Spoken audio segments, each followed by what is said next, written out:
Dzina langa ndine Chagwirira, ndine Catechist ku Bosco Parish, area 23 ku Lilongwe. Ndipo ndimakhala mu mphakati wa St. Gabriel. Dzulo pachitika ngozi, dzulo pa 10 November madzulo, ngozi ya moto nyumba ya mmodzi mwa m'bale wathu Mkristu nzathu amene ndi treasure wa mphakati wathu wa St. Gabriel, bambo ndi mayi Kambale.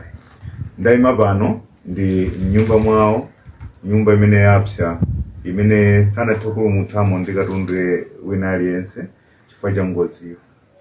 Komano chimene chadabwitsa kwambiri nchonena kuti m'manja mwangamu ndanyamula baibulo imene mukulionali, ndipo mbali inayinso ndanyamula zidutswa za zimene anali malaptop, kutero kwa amenewa ndi malaptop 4 amene ndatengawo apawa, komanso pamwambapa mukhoza kuona kuti pali phone. Zinthu zonsezi zapsa monga mene mukuzioneramo. Baibulo ili linali pamwamba pa headboard ya bedi la kuchipinda kuno imene limakhala pamalo pene ndayima pano. Koma chodabwitsa kwambiri nchiona kuti baibulo ili lapezeka lero pamene linali moto wopsa ngati umenewo, koma ilo lili bwinobwino monga mene mukulioneramo.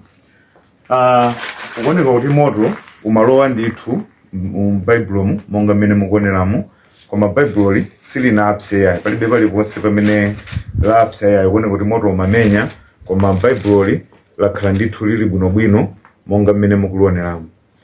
Iyi kwa ife tikuona kuti ndi miliyakuli yayikulu imene yachitika, ndipo abale ndi alongo zikuoneka kuti akamati awa ndi mawu a Mulungu, tiyenera ndithu kutsimikiza komanso kukhulupirira kwambiri, fa pali katundu ambiri amene waonongeka, zinthu zosiyanasiyana zazitsulo zapsa ngati za pepala, koma pepala la mawu a Mulungu silinapse yayi. Tiyena abale tisunge chikhulupiriro chathu. Ambuye apapatira nkhula kwambiri, nthawi zambiri timanyozera kuti ayi baibulo losafunikira, ayi baibulo malitenga ngati chinthu china chake chotsalira, koma Ambuye akutira nkhula kudzera mu miliyakuli imene yachitika nyumba munomo monga mene mukuoneramo. Katundu yense amene wapsa kupatula mawu a Mulungu amenewa, ndalama kaya china chilichonse chimene chinali nyumba muno sanatolepo olo pang'onong'ono koma. Tiyeni tisunge chikhulupiriro chathu chifukwa cha zimene Ambuye atilankhula. Kunyumba kwa bambo ndi mayi Kambale ku area 23 zachitika zimene zizi dzulo. Awawa ndi mapisa a ndalama zimene zapezeka zitapsa, zimene zochuluka ndithu kwambiri zapsa ndithu, zinalinso pafupi ndi baibulo lomwelo, koma ndalama zizapsa, koma mawu a Mulungu akhala alipo ndipo adzakhala alipo mpaka namuyaya. Zikomo kwambiri.